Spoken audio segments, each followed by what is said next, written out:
Hello viewers, আলো diary চ্যানেলের পক্ষ থেকে আমি অঙ্কিতা। প্রতিদিন নতুন নতুন ভালোবাসার গল্প সবার আগে শুনতে চাইলে আমাদের আলো ডায়েরি চ্যানেলটি সাবস্ক্রাইব করে পাশে থাকা বেল আইকনটি বাজিয়ে দিন। কেমন? ধন্যবাদ। মাঝখানে চলে যায় আরও 7 দিন। আব্রাহাম আঠার মতো আয়াতের পেছনেই লেগে থাকে, তাকে জ্বালানো, তাকে এটা ওটার অর্ডার করা, হঠাৎ কোনো প্ল্যান ছাড়াই আয়াতকে নিয়ে বাইরে বের হয়ে পড়া, এগুলো যেন আব্রাহামের প্রতিদিনকার কাজ। আজও অফিসের কাজ বাদ দিয়ে এই দুই ল্যালা মজনু বাইরে বের হয়ে পড়েছে। তবে আয়াত কথা বলছে না, কারণ সে জানে যে এখন আব্রাহামকে জিজ্ঞেস করে লাভ নেই, কোথার ভাঁজে কোথা ঘুরিয়ে দিবে সে। তাই দু হাত ভাঁজ করে শুধু বসে আছে। আব্রাহাম গাড়ি এনে সোজা তার বাসার সামনেই থামে। আয়াত আব্রাহামের দিকে তাকায়। সে এই সময়ে তাকে তার বাসায় নিয়ে এলো কেন? আপনি এখানে কেন আনলেন আমায়? মন চাইলো তাই এনে পড়লাম। কিন্তু জলদি নামো। আয়াত নেমে পড়লে আব্রাহাম একটা গার্ডকে চাবির থোকাটা ঢিল দিয়ে দেয়, আর সে তা ধরে ফেলে। তারপর গাড়িটা পার্ক করে দেয়। আব্রাহাম আয়াতের হাত ধরে ভেতরে আসে। ভেতরে এসে দেখে আব্রাহামের দাদি ইলা পানের বাটানে বসে আছেন। ওই তো আবার শুরু হয়েছে। দাদি, তোমার এই পান খাবার অভ্যাসটা গেল না এখনো। তুমি জানো এগুলো কত ক্ষতি করে মানুষের বডিতে? আরে আমি তো রাখো, তুমি এগুলো রাখো। আব্রাহাম একরকম জোর করেই তার দাদির হাত থেকে পানের বাটাটা সরিয়ে দেয়। আর আয়াত দাঁড়িয়ে দাঁড়িয়ে দাদির নাতনির এগুলো কাণ্ড দেখছিল। ইলা এতক্ষণে আয়াতকে খেয়াল করে। আরে আয়রা, জি, কেমন আছো? আলহামদুলিল্লাহ ভালো আছি। আপনি? হ্যাঁ, এই তো ভালো। আরে বসো বসো। আয়াত গিয়ে ইলার পাশে বসে, কিছুক্ষণ খোঁজ গল্প করে। আব্রাহাম হুট করে বলে ওঠে, দেবিগাল, কি? বড্ড বেশি ক্ষুধা পেয়েছে আমার, যাও রান্না করো। অ্যাঁ? হ্যাঁ যাও। এই পাগল হয়েছিস তুই? মেয়েটা এসেছে মাত্র আর তুই ওকে রান্না করতে বলছিস? আরে দাদি রাখো তো। আয়রাত জান, তুমি যাও। তুই আমাকে নিয়ে এসেছিস এখানে রান্না করানোর জন্য? যেভাবে তাকিয়ে আসো দেখে মনে হচ্ছে মনে মনেই প্রচুর গালি দিচ্ছ। আরে না না না না। তো যাও রান্না করো। রান্নাঘর ওইদিকে। আচ্ছা, কি রাঁধবো? বিরিয়ানি। কি বিরিয়ানি? যেন নকশা পাল্টে ফেললে কেন, যাও। আসলে আমি না পারি না। কি? আসলে মানলাম যে আমি এর আগে রেস্টুরেন্টে কাজ করেছি, কিন্তু সেখানে আমি রান্না করতাম না, খুব কম ফাস্ট ফুডগুলোই, তাও এসব বড় বড় খাবার আমি পারি না। প্রবলেম নেই, যেমন পারো তেমনই ভাবেই রানবে, আমি খাবো। নাও গো। আচ্ছা। আয়রাত চুপচাপ রান্না করে চলে গেল। একজন স্টাফ এসে আয়াতের সামনে সব কিছু রেখে গেছে। আয়রাত কোমরে হাত দিয়ে মুখকে বাংলার পাত বানিয়ে রেখে দিয়েছে, বুঝতেই পারছে না যে কীভাবে কী করতে হয়। ইলা এসে আয়রাতকে একটু হেল্প করতে চাচ্ছিল, কিন্তু তাকেও আব্রাহাম এসে টেনে নিয়ে চলে গেছে। এখন বেশ গরম। আয়রাত দর করে ঘামছে, আর হাতের উল্টো পাশ দিয়ে বারবার কপালে ঘাম মুছে ফেলছে। আয়রাত আর না পেরে গোলার ওড়নাটা এক পাশে করে কোমরে বেঁধে ফেলল। আয়রাত বিরিয়ানি রান্না করতে যা যা লাগে সব ঠিকঠাক করে নিল, একটার পর একটা কাজ করছে। আর তখনই আব্রাহাম এসে রান্নাঘরের দরজার আড়ালে দুহাত ভাঁজ করে দাঁড়ায়। আয়রাতের এমন হাল দেখে আব্রাহাম মুখে হাত রেখে হাসছে। হঠাৎ আব্রাহাম গলা কিছুটা খাঁকড়ি দিয়ে উঠে। আয়রাত পেছনে ঘুরে তাকায়, দেখে আব্রাহাম দাঁড়িয়ে আছে। আব্রাহামের দিকে তাকাতেই আব্রাহাম তার ভুরু দুটো নাচায়। আয়রাতের এখন মন চাচ্ছে হাতে থাকা খুন্তিটা দিয়ে আব্রাহামের মাথা ফাটাতে। একে তো এত গরম, তার উপর এই রান্না যা সে ঠিকভাবে পারেও না। উফ, বিরক্তিকর। জান পাখি, তোমাকে দেখতে এখন পুরো দমে একটা টিপিক্যাল ওয়াইফ লাগছে জানো। আর আপনি একটা কসাই। আমি বাজারে মাংস কাটি না বেবি। হ্যাঁ, তবে মানুষকে ঠিকই কাটেন। হুম। আব্রাহাম সেখান থেকে চলে গেল। আর আয়াতের অবস্থা কাইল। তার ঠিক 1 ঘন্টা পর আয়াতের বিরিয়ানি রান্না শেষ হয়। একটা পাত্রে বিরিয়ানি নিয়ে আয়াত ডাইনিং টেবিলের উপর রেখে দেয়। স্মেল তো মোটামুটি ভালোই আসছে। আয়াত হাত কাচুমাচু করে দাঁড়িয়ে আছে, না জানি কী হয়েছে। ফোনে যে একটু ইউটিউব দেখে হেল্প নেবে সেই সুযোগটাও পায়নি, কারণ আব্রাহাম তার ফোন কেড়ে নিয়েছিল। এত কঠিন তো স্কুলের ফার্স্ট বেঞ্চে বসে অঙ্ক পরীক্ষাও হয় না। ইলা আগে থেকেই ডাইনিং টেবিলে গালে হাত দিয়ে বসেছিল। উনি বুঝতে পারছেন আয়ারাতের অবস্থাটা। মেয়েটা যে কী করেছে আল্লাহ জানেন। আয়ারাত খুব বেশি নার্ভাস, তা তার মুখ দেখেই বোঝা যাচ্ছে। আয়ারাতের টেবিলে বিরিয়ানি রাখতেই আবরাম দ্রুত এসে বসে পড়ে। Smell good. আমি জানি না এটা কি হয়েছে, বিরিয়ানি নাকি জগা খিচুড়ি। রাখো তো তুমি, আমাকে খেতে দাও। আয়ারাত কাপা কাপা হাতে আব্রাহামের প্লেটে বিরিয়ানি বেড়ে দেয়, ইলার প্লেটেও দেয়। আয়ারাত ডাইনিং টেবিলে সামনে তার ফিঙ্গার ক্রস করে চোখ খিচে বন্ধ করে দাঁড়িয়ে আছে। আল্লাহ প্লিজ যেন খেতে ভালো হয়, এটাই বারবার জপ করে চলেছে মুখে। ইলা একবার খেয়ে আয়ারাতের দিকে তাকায়। আয়ারাত বেকুল নয়নে তাকিয়ে আছে ইলার দিকে। আয়াতের এমন ভোলা ভালা চেহারা দেখে ইলার কিছু বলতে পারে না, শুধু আয়াতের দিকে তাকিয়ে মুচকি হাসে। পরক্ষণে আব্রাহামের দিকে তাকায়, কিন্তু তাকে দেখে আয়াতের কপালগুলো যেন আরও কুঁচকে গেল, কারণ আব্রাহামের মাঝে কোনো হাবভাব কিছু দেখা যাচ্ছে না। সে তার মতো করে গোপাগপ খেয়ে যাচ্ছে তো খেয়ে যাচ্ছে। আব্রাহামের খাওয়া দেখে মনে হলো যে বিরিয়ানি বেশ ভালোই হয়েছে, কিন্তু তাহলে ইলা খাচ্ছে না কেন? আয়ারাত আর থাকতে না পেরে বলেই ফেলল, আচ্ছা খেতে কেমন হয়েছে? বেস্ট বিরিয়ানি এবার। তাই নাকি? তাহলে তো আমার একটু খেতেই হয়। যে আয়ারাত এই কথা বলে তার সাথে সাথেই ইলা আর আব্রাহাম একসাথে চিল্লিয়ে বলে ওঠে। না না না না। আয়ারাত শুকনো শুকনো মুখে তাকায়, কিন্তু আয়ারাত জেদ করে আব্রাহামের হাত থেকে চামচ নিয়ে নেয়, তারপর একটু বিরিয়ানি তুলে মুখে পুরে নেয়। ওদিকে ইলা তার হাত কপালে দিয়ে দিয়েছে, আর আব্রাহাম তার বাম হাত দিয়ে মুখ চেপে ধরেছে। কিন্তু আয়ারাত তো বিরিয়ানি একবার খেয়ে দিন দুপুরে চোখে সর্ষে ফুল দেখছে। আয়ারাত কী করবে কি না করবে কোনো দিশা খুঁজে পাচ্ছে না। দৌড়ে বেসিংয়ে চলে যায়। এত জোরে জোরে কাশি দিচ্ছে যা বলার বাইরে, একদম নাকে মুখে হয়ে গেছে। আব্রাহাম গিয়ে আয়াতের পিঠে আস্তে আস্তে চাপড় দিতে থাকে আর পানি খেয়ে দিচ্ছে। কাশি কিছুটা কমলে আয়াত এসে আবার বসে পড়ে। এটা বিরিয়ানি নামে কলঙ্ক, আপনি খাচ্ছেন কিভাবে? তোমার কাছে খারাপ হতে পারে, কিন্তু আমার কাছে না। দাদি আপনি ঠিক আছেন? আপনার কিছু হয়নি তো? ইস, এটা খাওয়ার অযোগ্য। এই একদম চুপ, খবরদার যদি উল্টাপাল্টা কিছু বলেছো তো। ঠিকই আছে, আর আমার কাছে এটাই ভালো। ইলা হেসে যায় এই দুজনের কথা শুনে। দাদি প্লিজ আমাকে আগে বিরিয়ানি রান্নাটা করা শেখাবেন। একটা শর্তে। সব শর্ত রাজি, কিন্তু শর্তটা কি? এই যে এই আপনি আপনি ডাক বন্ধ করতে হবে। আব্রাহাম যেভাবে ডাকে ওইভাবেই ডাকতে হবে। আচ্ছা রাজি। আয়ারাত উঠে গিয়ে ইলার পাশে বসলো। আয়ারাত আর ইলা মুখে হাত দিয়ে আব্রাহামের কাণ্ড দেখছে। আব্রাহামের কোনো কিছুই হচ্ছে না এগুলো খেয়ে। বিরিয়ানি প্রচুর ঝাল হয়েছে, চালগুলো কেমন যেন শক্ত শক্ত। হ্যাঁ, তবে মাংস অনেক সুন্দরভাবেই হয়েছে, তবে আর বাকি কিছু ঠিক হয়নি। দেখতে দেখতে এভাবে আব্রাহাম পুরো প্লেট শেষ করে উঠল। আয়ারাত অবাক হয়ে শুধু দেখে যাচ্ছে। দেখুন পরে যদি ফুড পয়জন হয় তাহলে প্লিজ আমায় বকবেন না। আহা, এখন তো আমার এই বিরিয়ানি প্রতিদিন চাই। আব্রাহামের সব উল্টোপাল্টা কাজ শেষ হলে তারা এসে পড়ে সেদিনকার মতো।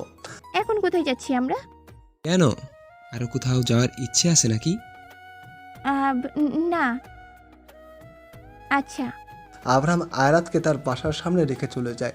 আব্রাহাম যখন আয়ারাতকে তার বাসার সামনে ড্রপ করে দেয়, তখন তা ইকবাল সাহেব উপর থেকে দেখেন, তারপর ভেতরে চলে যান। আয়ারাত বাসার ভেতরে গিয়ে দেখে কলি রান্না করছে। আয়ারাতকে দেখে কিন্তু কিছু বলে না। আয়ারাত সোজা তার রুমে চলে যায়। তার কিছুক্ষণ পরে রনিত আসে তার রুমে। কিরে ছোটু, কিছু কি বলবি? তুমি জানো বাড়িতে কি হচ্ছে? না তো, কেন কি হয়েছে? আরে বিয়ে। বিয়ে মানে? তোমার বিয়ের কথা চলছে। এই বিয়ের নাম শুনতে আয়ারাতের মাথায় আব্রাহামের কথা আসে, আর আয়ারাত হেসে দেয়। আচ্ছা বুঝলাম, ঠিক আছে, কথাবার্তা চলতে থাক, দেখি কি হয়। তুমি না বলো যে পড়াশোনা শেষ না করে বিয়ে করবে না? হ্যাঁ, তা তো করবই নাই। তাহলে? আরে দেখি না কি হয়। আর রইল কথা বিয়ের, তো আমি এত সহজে তা করছি না, বুঝলি? তাহলে কি করবে? আগে আগে দেখ কি করি। আচ্ছা। রনিত এটা বলে চলে যায়, কিন্তু আয়ারাতের মাথায় আসে এক ধামাকাদার বুদ্ধি।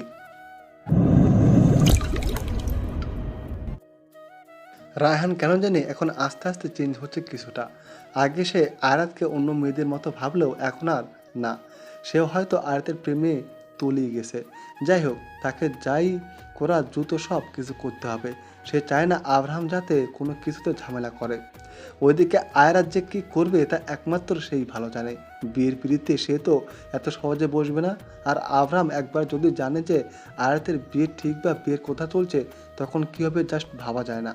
তবে আব্রাহামকে জানতে দিবে না আয়রাত, কেননা তার আগে আয়রাত কিছু না কিছু তো অবশ্যই করবে। আর আব্রাহাম তার পক্ষে সম্ভব হলে তো সে সেদিন আয়রাতকে নিজের বউ করে ঘরে তুলে আনতো, যদি আয়রাত তাকে বুঝে না বলতো। এই জন্য এক ত্রিকোণমিতির ন্যায় হয়ে গেল আব্রাহাম, আয়রাত, রায়হান। শুভ সকাল। আয়রাত তো মনের আনন্দে ঘুম আসছে, হয়তো এখনও সে স্বপ্নের রাজ্যে বসবাস করছে, তাই তো চোখ না খুলেই ঘুমের মাঝে কেমন মিটমিট করে হেসে চলেছে। কিন্তু বাড়িতে তোর বিয়ের কথা চলছে, এই কথাটুকু যেন হুট করে কানে এসে ধাক্কা খেলো। ব্যাস হয়ে গেল। আর ধরপর করে ঘুম থেকে উঠে পড়ে, উঠে দেখে সব কিছু ঠিকঠাক আছে। আর সে বিছানাতে বুকে হাত দিয়ে একটু দম ছাড়ে। ঘড়ির দিকে তাকিয়ে দেখে বেলা বাজে 9টার কাছাকাছি। আর শনিবার, অফিস ছুটি। আর আব্রাহাম একদিনের জন্য কাজে আউট অফ সিটি গিয়েছে। গতকালে আয়রাতকে বলে রেখে গেছে, আর ভার্সিটি যেতে মন চাইছে না। আর এগুলো ভেবে ভেবেই বসেছিল, তখনই রুমের দরজাতে কড়া নাড়ে। আয়রাত গিয়ে খুলে দেয়, দেখে রনিত হাতে কি যেন একটা নিয়ে দাঁড়িয়ে আছে। তখনই রনিতের পেছনে আয়রাতের চাচি কলি দাঁড়িয়ে পড়ে। তারা রুমের ভেতরে যায়। আয়রাতের চাচি গিয়ে বিছানার উপর শাড়ির এক প্রকার দোকান বসিয়ে দেয়। দেখো তো কোনটা ভালো লাগে। এই শাড়ি টাড়ি দিয়ে আমি কি করব? অনেক কিছু করার আছে, এবার জলদি দেখ তো কোনটা ভালো লাগে। কি মানে, আজ কি কোনো ওকেশন আছে নাকি? তোকে দেখতে আসছে। কলির কথায় আয়রাত পাকা হেসে দুহাত ভাঁজ করে দাঁড়ায়। ও আচ্ছা আচ্ছা। এবার যেটা ভালো লাগে সেটা পর। পড়তে পারবি নাকি আমি পড়িয়ে দেব? না, আমি পড়ে নেব। জানি না কিভাবে পড়বো, কিন্তু পড়ে নেব। তুমি যাও। আচ্ছা। কলি চলে গেলেও কিন্তু রনিত না।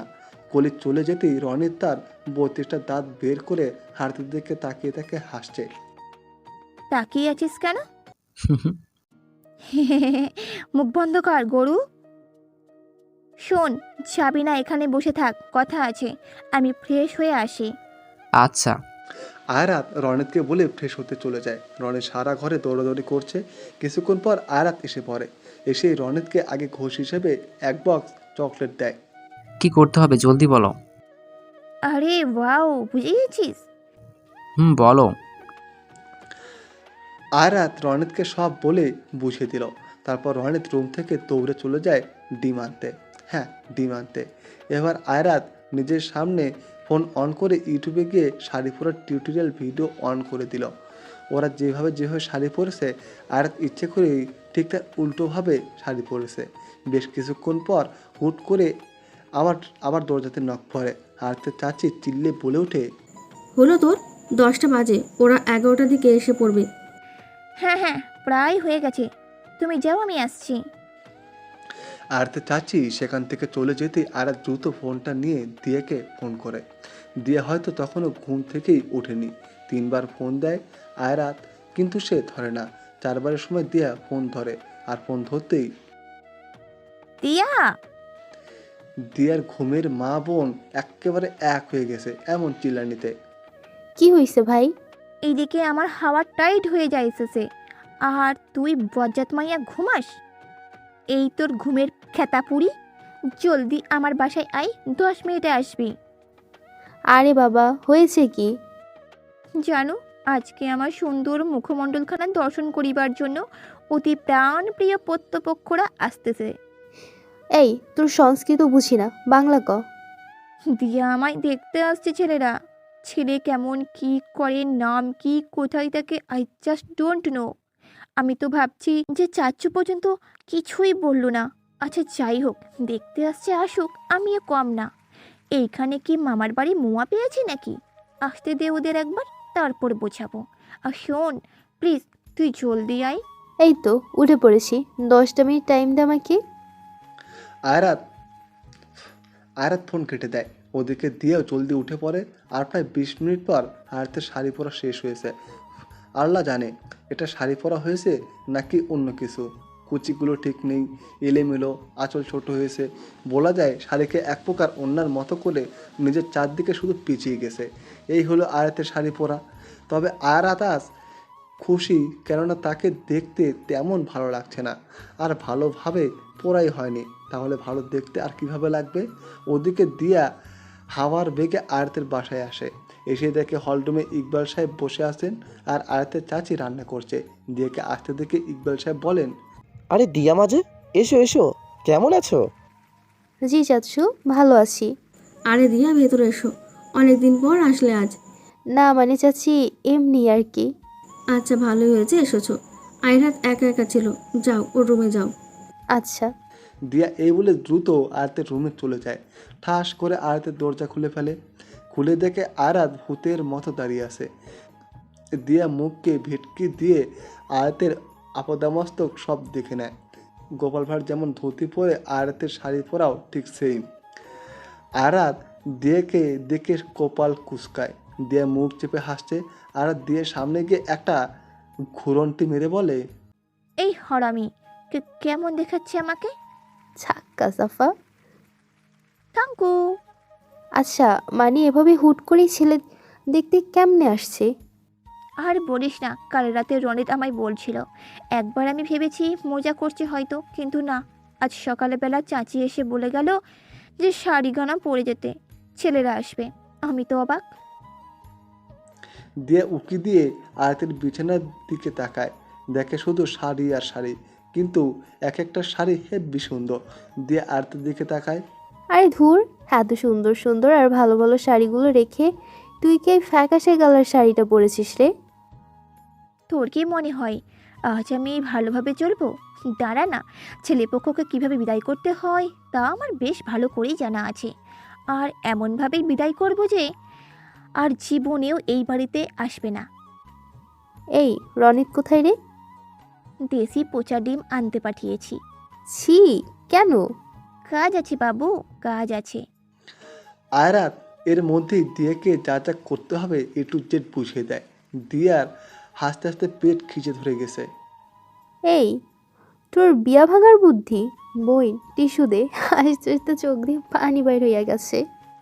আয়রাত টিস্যুর বক্সটা দিয়ার মাথায় বাড়ি মেরে দিয়ে দেয়। দিয়ে স্বাভাবিক হয়ে বলে ওঠে, আচ্ছা, এগুলো কি আব্রাহাম স্যার জানেন? কি কইলি? ভাই, আমি অকাল মৃত্যু মরতে চাই না। আব্রাহাম যদি জানে এইগুলো, তাহলে প্রথমত ওই ছেলেকে খুন করে সে 2 সেকেন্ডে গুম করে দেবে, যা ওর জন্য কোনো ব্যাপারই না। আর তারপর আমাকে যে কী করবে আল্লাহই মালুম। আমাকে একদম মেরে কেটে টুকরো টুকরো করবে, কিন্তু আমি ওকে জানাতেই দেব না। তার আগেই আমি সব মিটমাট করে ফেলবো। বুঝলাম। দিয়ে আর আয়রাতের কথা বলার মাঝেই রনি চলে এলো, হাতে কমপক্ষে 20-22টা পচা ডিম। আহা, ময়না আইসো তুমি? হ্যাঁ এসেছি। এখন এগুলো ধরো, আগে কি বিশ্রী গন্ধ। দিয়ে কোনো রকমে গিয়ে ডিমগুলো নেয়। জানো আপু, দোকানদারকে যখন গিয়ে বলি যে দেখি পচা ডিম দিন, তখন কেমন করে যেন আমার দিকে তাকিয়েছিল। তাকাবে না? মানুষ বেছে বেছে ভালোই ডিম নিয়ে আসে, আর তুই টাকা দিয়ে কিনে বেছে বেছে পচা ডিমগুলোই নিয়ে এসেছিস। আচ্ছা শোনো, আমি বাসায় আসার সময় বাইরে একটা সাদা গাড়ি দেখে এসেছি। মনে হয় ওরা এসে গেছে। এই ছেলেকে দেখেছিস রনিত? না তো, তবে হ্যাঁ, চকচকে একটা টাক মাথা আমি দেখেছি। কি সুন্দর সূর্যের আলোতে চিকচিক করছিল টাক মাথাটা। দিয়া, কয়েক মিনিট পর নিচ থেকে কিছু মানুষের আওয়াজ কানে এলো। তার মানে ছেলেরা এসে গেছে। তারপর আয়রাতের চাচি এসে গেল। চাচিকে দেখে দিয়া দ্রুত ডিমগুলো লুকিয়ে ফেলে। আয়রাত, তুই রেডি তো? আবার জিগায়, একদম রেডি। আচ্ছা চল তাহলে। চাচি আপনি যান, আমি আয়রাতকে নিচে নিয়ে আসছি। আচ্ছা। কলি এই বলে চলে যেতে নিলে আবার থেমে যায়। আয়রাতের দিকে ঘুরে তাকিয়ে আয়রাতকে সম্পূর্ণ একবার দেখে নেয়। কি রে, এমন লাগছে কেন তোকে? ধুর, কি যে বললো না, কি কেমন আমাকে লাগছে বলো না? সুন্দর লাগছে তো? জলদি নিচে আয়। তা তো আসতেই হবে। কলি চলে যায়। আয়রাত আরও একটু আয়নাতে নিজেকে দেখে নেয়, তারপর শাড়ির আঁচলটা মাথায় তুলে নিতে ধরলেই দিয়ে বলে, কিরে চুলগুলো তো কমসে কম আশ্রিয়ে নে। আহা, চুল এমনই থাকবে এলোমেলো। এর জন্যই তো সেই সকাল থেকে চুল আঁচড়ায়নি। রনিত উকি দিয়ে দেখে আসে তিনজন এসেছে, দুজন মধ্যবয়স্ক আর ঠিক তাদের মাঝেই চিকনা চাকনা করে ডাবল ব্যাটারি আওলা একটা ছেলে বসে আছে। মানে ছেলেটা চশমা পরে আর কি। দিয়ে আর আয়রাত নিচে চলে যায়। দিয়ে আয়রাতকে নিয়ে আস্তে আস্তে নিচে নামছে, মানে ফর্মুলাটি পালন করা আর কি। হাঁটতে হাঁটতে আয়রাত ফিসফিস করে দিয়েকে বলে ওঠে, আচ্ছা দিউ, বল। আমরা না এত সতী সাবিত্রী, ওয়াল আবার লুক ভালো ঠেকছে না, নিজের ফুল ফর্মে এসে পড়ি। এই না না, এখন না। কন্ট্রোল বইন, কন্ট্রোল। এক কাজ করি, র্যাম্প ওয়াক করা শুরু করে দিই। আরে হারামি চুপ কর। এই ভাই, সামনে তাকাইয়া দেখ একটু। আয়রাতের দিয়া সামনে তাকায় দেখে যে ঠিক যেন একটা মরিচিকা এমন ছেলে বসে আছে। আয়রাতার দিয়া ফিক করে হেসে দেয়। ওয়াও রে সামাই। এই চুপ কর হালি, আমি কুমারী মরতেও রাজি, বাট এমন জামাই, ভাই রে ভাই, আমি মাপও চাই, দোয়াও চাই, লাগবো না। দিয়ে আয়রাতকে সবার সামনে নিয়ে যায়, তারপর বসিয়ে দেয়। আয়রাতের কেমন যেন এই শাড়িতে গা কুটকুট করছে, তবুও নিজেকে দমিয়ে রাখছে। আয়রাত দিয়েকে ইশারা করতেই প্ল্যান অনুযায়ী দিয়ে আর রনি ছাদে চলে যায়। আর এদিকে শুরু হয় পরিচয়পত্র। এই যে আমার মেয়ে আয়রাত, একটাই মেয়ে আমাদের। বাহ বাবা বাহ, মেয়ে তো মাশাআল্লাহ ভারী সুন্দরী দেখতে। আয়রাত তাকিয়ে দেখে যে যেই লজ্জা এই মুহূর্তে তার পাওয়া উচিত সবার সামনে, সেই লজ্জাটা এখন এই ছেলে পাচ্ছে। মনে হয় আয়রাতই পাত্র আর তাকে দেখতে আসছে। আয়রাতের এখন এগুলো দেখে ঠিক কী রিয়াকশন দেওয়া উচিত সে তো ভুলে গিয়েছে। যাই হোক, অনেক কথাবার্তা হয়, সবাই কুশল বিনিময় করে, আর আয়রাত হুঁ হাঁ ব্যাস এই পর্যন্তই উত্তর। তবে ছেলের বাবা গোমরামুখও একজন মানুষ, আর ছেলের মা তো বলতে গেলে আয়রাতের ইন্টারভিউ নিল। আয়রাতের একবার বলতে ইচ্ছে করছিল যে, কেন গো আন্টিজি, আপনি কি আমাকে কোনো সরকারি চাকরি দিবেন নাকি, যে এত প্রশ্ন করে যাচ্ছেন। কিন্তু এটা বলতে চেয়েও আয়রাত বলল না। আয়রাতের চাচি কলি বেশ কিছু মিষ্টি প্লেট এনে তাদের সামনে দিল, কিন্তু আয়রাত এবার ইচ্ছে করেই নিজে আগে মিষ্টিগুলো খেতে শুরু করলো। অর্থাৎ মিষ্টিগুলো রাখার সাথে সাথেই নিজে ঝাঁপিয়ে পড়েছে, নয়তো এই মিষ্টি জিনিস আয়রাতের একদমই পছন্দ না। আয়রাতের দিকে সবাই অবাকে তাকিয়ে আছে, মানে এমন অদ্ভুত আচরণ করলে তো তাকিয়ে থাকবেই, সবাই অবাক। এরই মাঝে অন্তত মানে ছেলে আর কি ভেটকাতে ভেটকাতে বলে ওঠে, আমার না আসলে পেটুক মেয়েই পছন্দ। অন্তর এমন কথা শুনে আয়রাতের মুখের মিষ্টি সব উল্টে আসার প্রক্রম। শালার যেন খারাপ আর বেয়াদবভাবে তাই করতে যাচ্ছিল, কিন্তু উল্টো পছন্দ হয়ে গেল। ঢের সাতার মাথা। ও হ্যাঁ, ছেলের নাম অন্তু মাহমুদ, বাবার বিজনেস আছে, তার দেখাশোনা করে। বড় একজন বোন আছে, সে বাইরের দেশে থাকে, তাই আসতে পারেনি। আয়রাত বুঝলো যে ভাগ্য ভালো, বড় ঝামেলা মানে বড় বোন আসেনি। নিয়ত ইন্টারভিউ মায়ের সাথে সাথে মেয়েও নিত। যাক, অনেক কথা বলার পরে আয়রাত নিজেই বলে ফেলে, চাচু, হ্যাঁ মা। আপনার মানে বলছিলাম কি যে অন্তরের সাথে একা একটু কথা বলা যায় না? এ মা, যাবে না কেন, আলাদা যাবে, অবশ্যই যাবে।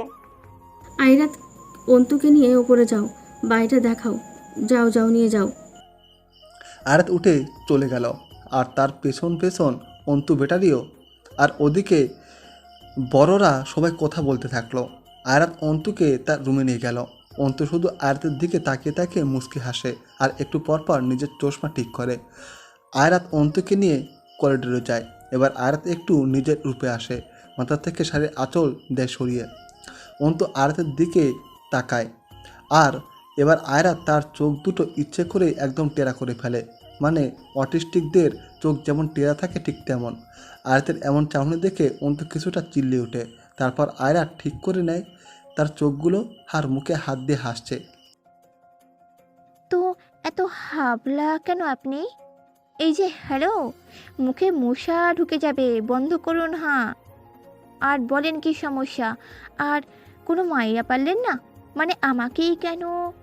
না মানে আম্মু বলল একটা সুন্দর মেয়ে আছে, তার জন্য বিয়ের কথাবার্তা বলতে হবে, তাই এসে গেলাম। আইসে রে সুন্দর মাইয়া আইসে, আম্মু বলেছে। হ্যাঁ বলে আম্মুর দুলাল্লে। নিচে একরকম উপরে আরেক রকম। না না না বাচ্চু, আরো অনেক রকম আছি, দেখালে নাকের পানি চোখের পানি এক হবে। যে অবস্থা আপনার। আসলে ছোটবেলার থেকেই আমি অনেক রকমের ভীতু। সবাই অনেক খ্যাপায় আমায়, বন্ধুরা অনেক ঠাট্টা তামাশা করেছে, এখনও করে, কিন্তু কি করব বলুন, আমি এমনই, আল্লাহ বানিয়েছে এমন করে। আয়াতের কেন জানি খুব বেশি খারাপ লাগে অন্তুর কথায়। আসলেই এমন করাটা ঠিক না, কারো উইকনেস নিয়ে মজা করা এটা ভালো না। এই দুনিয়াতে যে যত বেশি উইক, তাকে ততই মানুষ আরও নিচে দাবানোর চেষ্টা করে। এখানে এক মানুষ আরেক মানুষের পিঠে প্যারা হয়ে ওঠে। এখানে এত হাবলা হতে নেই, চালাক হতে শিখুন। চালাক না হলে মানুষ যাতে আপনাকে না ঠকায় সেই কায়দা করা শিখুন, নয়তো অস্বস্তি শেষ হয়ে যাবার অধিকাংশই থেকে যাবে। আপনি আসলে অনেক সুন্দর করে কথা বলেন। অন্তুর এমন হাসি দেখে আয়াত নিজেও হেসে দেয়। তবে এভাবে ভুলে গেলে হবে না, কাজের কাজ করতে হবে। আয়াত গোলা খাকড়িতে বলে ওঠে, আপনাকে আমার কিছু বলার ছিল। জি বলুন না। আমার একটা না বেশ কিছু সমস্যা আছে। আমায় বলুন। আমার ওপরে জিনের আছর আছে। কি বলেন? হায় আল্লাহ। হ্যাঁ গো হ্যাঁ, এই ধরনের রাতের বেলা ঘুম থেকে উঠে একা একাই হাঁটা, ছাদের ওপর নপুর পরে দৌড়াদৌড়ি করা, আবার ঠাকুমার ঝুলি সেই সবুজ শাকচুন্নির মতো কিটকিটিয়ে হেসে ওঠা, সব ট্যালেন্টেড আছে আমার মাঝে। ট্যালেন্ট? মানে ভৌতিক আচরণ আর কি। ওঝাকে দেখাননি? না, দেখিয়েছিলাম তো, কিন্তু পরের দিন ওঝা সেই মরে গেছে। আরে শুধু তা না, নিচে দেখলেন মানে আমার চাচা, উনি তো খাবারই খান না। হ্যাঁ, খাবার খান না?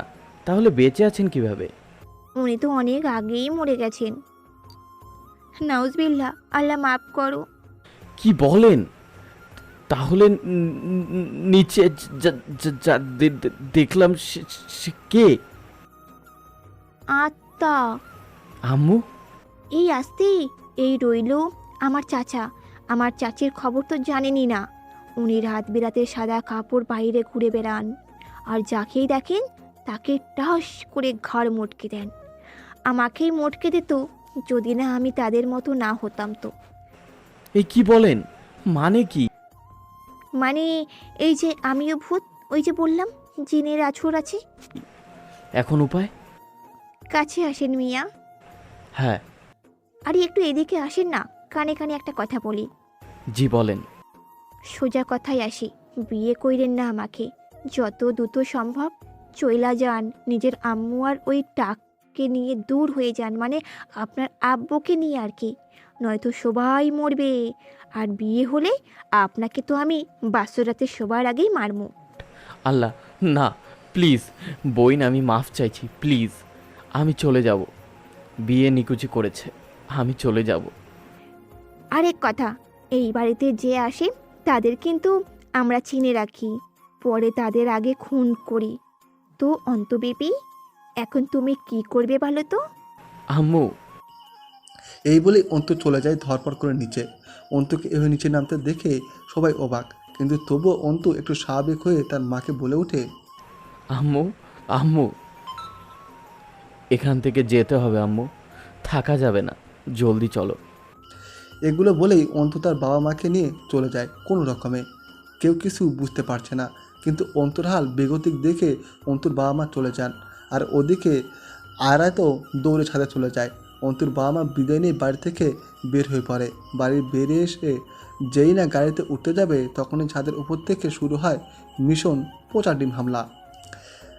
বাপ রে বাপ, উপর থেকে ডিম সব তাদের গায়ে পড়ছে, ডিমগুলো গায়ে লেগে ফেটে যাচ্ছে, আর তাদের ভেতর থেকে কালো কালোর পচা কুসুম বের হচ্ছে।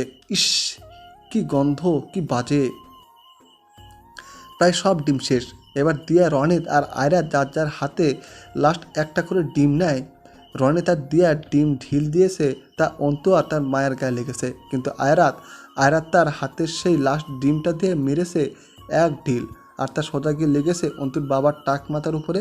ইস, সেই চকচকে টাক মাথার উপর গিয়ে পচার ডিমটা লেগেছে।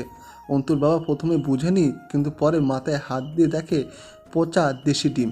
উপরে ছাদে তাকাতেই আয়রাত দিয়ে আর রনি দ্রুত নিচে ঝুঁকে পড়ে, যার ফলে উপরে কাউকে দেখা যায় না। রাগে দুঃখে তারা আয়রাতের বাড়ি থেকে চলে আসে। আর অন্যদিকে ছাদে ওরা তিনজন হাতটা ছড়িয়ে ছিটিয়ে দিয়ে হাসছে।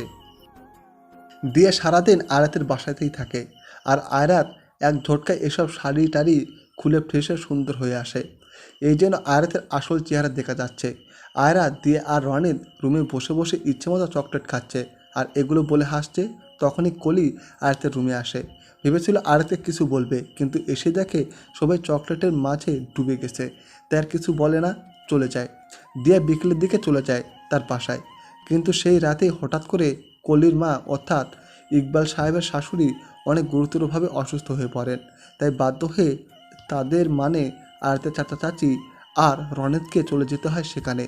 তার ঘন্টাখানেক পর দিয়ার ফোন আসে আয়রাতের কাছে। দিয়ে বলল কিছু নোটস আছে তার কাছে ভার্সিটির, তাই আয়রাত যেন তার বাসায় এসে পড়ে। আয়রাত ভাবলো বাড়িতে কেউ নেই, তার চেয়ে ভালো দিয়াই বাড়িতে চলে যাক। যেই ভাবা সেই কাজ। আয়রাত বাড়ির সব দরজা জানালা অফ করে চাবি নিয়ে দিয়ার বাড়ির উদ্দেশ্যে বের হয়ে পড়ে।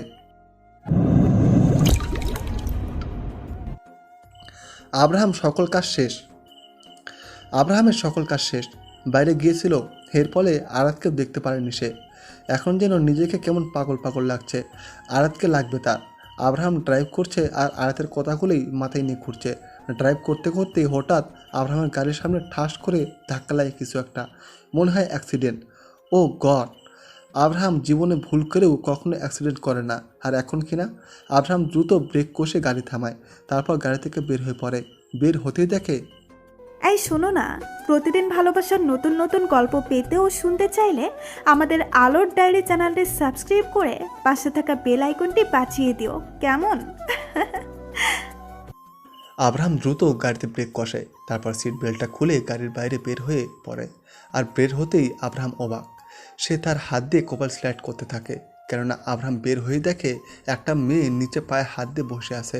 চুলগুলো সব মুখে আছড়ে পড়েছে, যার ফলে মুখ ঠিকভাবে দেখাও যাচ্ছে না। আব্রাহাম এখন এই ভাবছে যে শেষমেশ সে কিনা একটা মেয়ের অ্যাক্সিডেন্ট করলো। যাই হোক, আব্রাহাম মেয়েটার দিকে সামান্য ঝুঁকে হাত বাড়ায়। হ্যাঁ, hello, are you all right?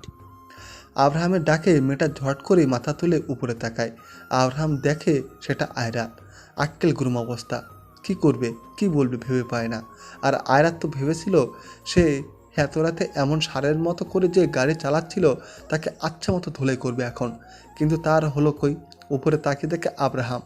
আয়রাতের সব রাগ যেন এবার পানি হয়ে গেল। উল্টো ভয় লাগছে, কেননা আব্রাহাম এবার রাগারাগি করবে, আর সেটা তার মুখ দেখি বোঝা যাচ্ছে। আয়রাত ঠোঁট দুটো উল্টিয়ে দিয়ে সেখানে রাস্তাতেই পড়ে আসে, আর আব্রাহাম এক ভুরু উঁচু করে দু হাত ভাঁজ করে সোজা হয়ে দাঁড়ায়। কতক্ষণ আয়রাতের দিকে তীক্ষ্ণ নজরে তাকিয়ে থাকে। আয়রাত একবার মাথা তুলে আব্রাহামের দিকে তাকায়। যখন দেখে যে আব্রাহাম রাগীভাবে তাকিয়ে আছে, তখন আবার মাথার নিচে নামিয়ে ফেলে। আব্রাহাম এবার এক পা ভাঁজ করে আয়রাতের সামনে বসে পড়ে। আয়রাত মাথাটা যেন আরও নিচে নামিয়ে ফেলে। এই মেয়ে এত রাতে বাইরে কি করো? এই তো হলো আয়রাত আগেই ভেবেছিল যে এখন এই প্রশ্নটাই আব্রাহাম করবে, ঠিক তাই হলো। আয়রাত কাচুমাচু করতে করতে বলে ওঠে, না মানে আমি আসলে আসলে এগুলো ঘোড়ার ডিম বাদ দিয়ে আসল কথায় আসো। দিয়ার বাড়িতেই যাচ্ছিলাম কেন? নোটস নিতে, আর বাড়িতে আমি একা একা আর কি করব। দিয়া ফোন দিয়ে বলল চলে আসতে, তাই যাচ্ছিলাম। কিন্তু রাস্তায় এক লেজ কাটা বাঁদরের সাথে দেখা। হোয়াট? কিছু না। আগেই বলছি না যে নোটস নিতে বাইরে যেতে হবে না? স্যারকে বললে সে নিজে এসে বাসায় দিয়ে যাবে। ধুর, আমি ব্যথা পেয়েছি পায়ে, হেল্প করুন। আমি এমনই কোনো মেয়েকে হেল্প করি না। কি? আমি এমনি কোনো মেয়ে? হ্যাঁ, এখন যেভাবে এসেছো সেভাবেই বাসায় যাও, বাই। এই বলে আব্রাহাম সুন্দর করে তার গাড়িতে উঠে চলে গেল। আয়রাতের সামনে দিয়ে গিয়েছে। আয়রা শুধু ছলছল দৃষ্টিতে তাকিয়েছিল। আব্রাহাম এমনটা করতে পারলো তার সাথে। এবার সত্যি আয়রাতের বেশ কান্না পাচ্ছে। আব্রাহাম তো গাড়ি নিয়ে সাই করে চলেই গেল, কিন্তু এদিকে আয়রাতের নিজের কাছে নিজেকে কেমন অসহায় লাগছে। ডান পাটা মচকে গেছে। আয়রা সামনে তাকিয়ে দেখে রাস্তায় কতগুলো কুকুর দাঁড়িয়ে আছে। কুকুরগুলোকে দেখে আয়রাতের আরও ভয় পেয়ে যায়। কোনো রকমে করে ওঠার চেষ্টা করে, কিন্তু আবার নিচে পড়ে যায়। এবার আয়রাত হু হু করে কেঁদে দিল।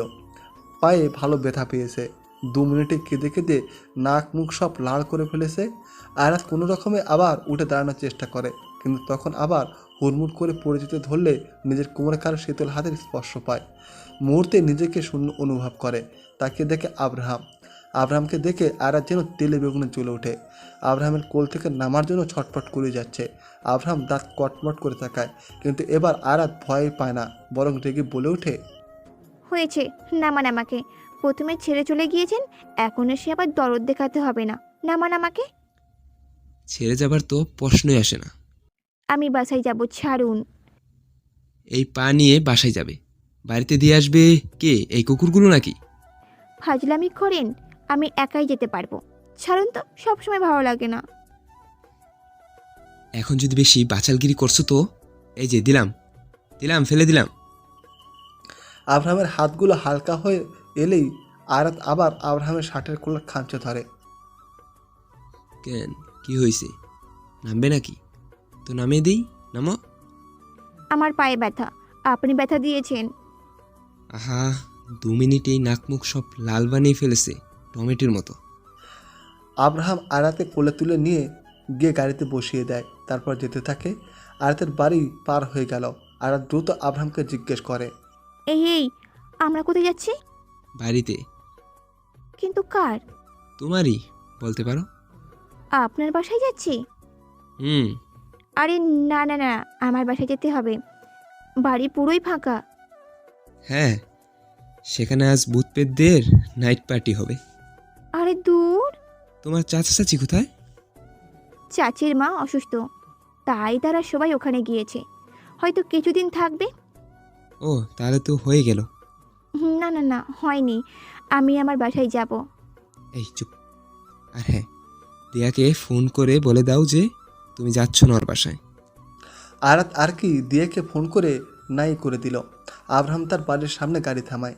আয়রাত খেয়াল করলো যে এই সময় আব্রাহামের বাড়ির আশেপাশে বেশ গার্ড রয়েছে। সাধারণত এত গার্ড থাকে না, কিন্তু আজ অনেক বেশি। তাদের হাতে রয়েছে আবার বিশাল আকৃতির বড় বড় অস্ত্রশস্ত্র। আব্রাহাম গাড়ি থেকে নেমে আয়রাতের পাশে গিয়ে দরজা খুলে দিল, তারপর আবার কোলে তুলে নেয়। এক পা দিয়ে গাড়ির দরজা কোনো রকমে লাগিয়ে সোজা বাড়ির ভেতরে চলে যায়। আয়রাতকে কোলে করে নিয়ে সোজা আব্রাহাম তার রুমে চলে যায়। আয়রাতকে বিছানায় বসিয়ে দিয়ে আব্রাহাম গিয়ে তার জ্যাকেটটা খুলে ফেলে। শার্টের হাতা ফ্লোট করতে করতে বলে ওঠে, পাটা ভালোই মস্কে গেছে। কি দরকার ছিল এত রাতে বাইরে বের হবার? বেশি বুঝো। আপনার দাদি কোথায়? মেডিসিন নিয়ে হয়তো ঘুমাচ্ছে। এই বলে আব্রাহাম তার ফোনটা বের করে কাকে যেন ফোন করে। কিছুক্ষণ কথা বলে ফোন কেটে দেয়। তারপর আয়রাতের পাশে বসে। ডক্টরকে ফোন করেছি, জলদি এসে যাবে। অযথা এত মেহনত করছেন, তার চেয়ে আমাকে বাসায় দিয়ে আসতেন। বাসায় গিয়ে এই মস্কে যাওয়া পা নিয়ে কি তুমি এক্কা দুক্কা খেলতে নাকি? কিছুক্ষণ পর বাসায় এলো একজন মহিলা ডাক্তার। মিস্টার আব্রাহাম চৌধুরী কেমন আছেন? আলহামদুলিল্লাহ, ভালোই। আপনি? জি ভালো। Doctor please check her out. ডান পা মস্কে গিয়েছে। ওকে।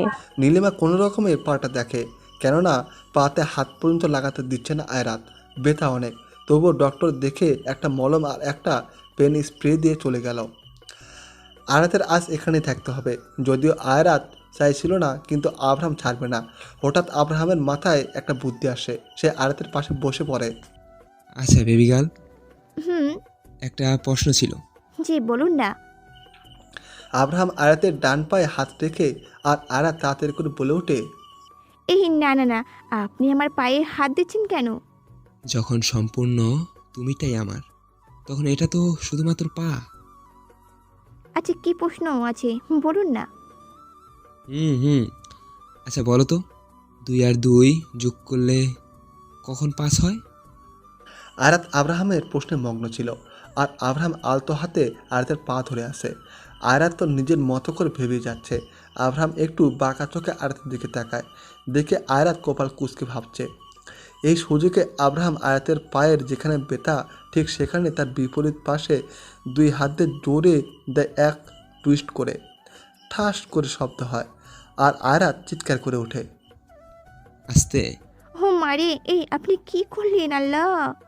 আব্রাহাম 2 হাত ভাঁজ করে আয়ারাতের দিকে তাকিয়ে আছে। আয়রাত তার পায়ে হাত দিল, হাত দিতেই অবাক। সে এখন তার পা নাড়াচাড়া করতে পারছে। পায়ে হাত দিয়ে অবাক হয়ে আব্রাহামের দিকে তাকায়। কি ব্যথা আছে? মানে নেই মানে, কিন্তু এটা কিভাবে হলো? আমাদের হাতে পায়ে কিছু সেনসিটিভ হাড়গুড় থাকে, সেগুলোতে প্রেশার পড়লে খুব সহজেই চোট পাওয়া যায়, আবার খুব সহজেই চোট থেকে আরামও পাওয়া যায়। শুধু তার অপোজিট সাইডে ধরে অ্যাঙ্গেল ঘুরিয়ে হালকা চাপ দিলেই হয়। এটা হালকা চাপ ছিল? অবশ্যই হালকা ছিল। ও, আমি না আপনার মতো এত বডি বিল্ডার না, ওকে? ও হ্যাঁ, ভুল করলে। কি ভুল করলে? ভুল করলেই একমাত্র 2 আর 2 যোগ করে 5 হয়। ও আচ্ছা। আয়ারাত সেখানেই বসেছিল। আব্রাহাম এবার আয়াতের সামনে এক বাটি স্যুপ নিয়ে আসে। চামচের স্যুপ তুলে আয়াতের সামনে ধরে। আয়াত মুখ ঘুরিয়ে নেয়। খাও, এটা ভালো হবে তোমার জন্য। খাবো না। আয়রাত বেবি, ভালোই ভালোই বলছি, খেয়ে নাও। ইচ্ছে নেই, খাবো না। খাবে না? না খাবে না? না না না। অলরাইট। এই বলে আব্রাহাম উঠে নিজের শার্টের বোতামগুলো খুলতে খুলতে আয়াতের কাছে আসতে লাগলো। চোখগুলো আয়াতের স্থির। আয়াতের কাছে আসছে আর এক হাত দিয়ে শার্টের বাটনগুলো খুলেই চলছে। আব্রাহামের এমনভাবে এগিয়ে আসাতে আয়াতের গলা শুকিয়ে গেল। আপনি এইভাবে এগিয়ে আসছেন কেন? তুমি না বললে খাবার খাবে না, তাই। তাই কি? তাই এখন আমি তোমাকে খাঁচা চিবিয়ে খাবো। কি? এই না না না না না। না বেবি গার্ল, এখন না বললে তো হয় না। এই না না না, মানে হ্যাঁ আমি খাবো, স্যুপ খাবো। আপনি প্লিজ এগোবেন না, আর প্লিজ বোতামগুলো লাগিয়ে নিন না প্লিজ। ঘি সোজা আঙ্গুলে না বের হলে আঙ্গুল বাঁকা করতেই হয়। আব্রাহাম আয়াতকে খাইয়ে দেয়। খাওয়ানো শেষ হলে আব্রাহাম প্লেটগুলো নিচে নিয়ে চলে যায়। সেভাবে কিছুক্ষণ বসে থাকতে থাকতে কখন যে আয়াত ঘুমিয়ে পড়েছে তা সে নিজেও জানে না। আব্রাহাম ফ্রেশ হতে চলে যায়। একটা কালো কালারের ট্রাউজার আর সাদা কালারের টি শার্ট পরে চুল মুছতে মুছতে বের হয়ে আসে। এসে দেখে আয়াত ঘুমিয়ে পড়েছে হেলান দিয়ে। আব্রাহাম টাওয়ালটা রেখে দিয়ে আয়াতের কাছে আসে। এসেই তার দিকে ঝুঁকে পড়ে 2 পাশে হাত দিয়ে। আয়াতের সারা মুখে আব্রাহামের চোখগুলো বিচরণ করে চলেছে। চুলগুলো মুখের সামনে এসে পড়েছে। আব্রাহাম হাত দিয়ে সেগুলো তার কানের পেছনে গুঁজে দেয়। আয়াতের কপালে চুমু এঁকে দেয়। তারপর আয়াতকে শুয়ে দেয়। চাদরটা বুক অবধি টেনে দেয়। তারপর আয়াতের পাশে তার হাত ধরে বসে পড়ে আব্রাহাম। আয়াতের দিকে তাকিয়ে তার হাতে উল্টো পাশে একের পর এক চুমু দিয়ে যাচ্ছে। এভাবেই সারা রাত পার হয়ে যায়। পরের দিন সকালে চোখ খুললেই আয়াত আব্রাহামকে নিজের বিছানার পাশে দেখতে পারে। সে বুঝেছে সারা রাত আব্রাহামের এভাবেই কেটে গেছে। আয়াত উঠে পড়ে। সে তার হাতটা আব্রাহামের 2 হাতের ভাঁজে খুঁজে পায়। আয়াত আব্রাহামের দিকে এক নয়নে তাকিয়েছিল। আব্রাহামের চুলগুলো তার কপালে এসে পড়েছে। সকালে একদম স্নিগ্ধ একটা মুখ, সাদা একটা কিছুটা লাল আভায় ভরে এসেছে মুখটা। একটা মানুষ এতটা সুন্দর হয় কিভাবে? ছেলের এত সুন্দর হতে নেই।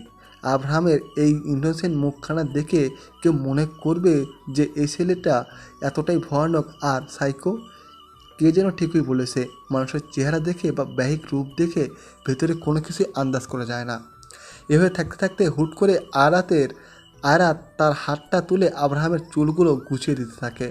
আব্রাহামের আর একটু কাছে যায়। আব্রাহামের দিকে তাকিয়ে থাকে। এভাবে তাকিয়েছিল আয়াত। আর তৎক্ষণাৎ আব্রাহাম ফট করে তার চোখ মেলে তাকায়। আয়াত চমকে ওঠে আর দ্রুত আব্রাহামের থেকে কিছুটা দূরে সরে আসে। এটা কি ছিল? কিছুই না। বুঝি। আমি নিচে যাচ্ছি, উঠে ফ্রেশ হও।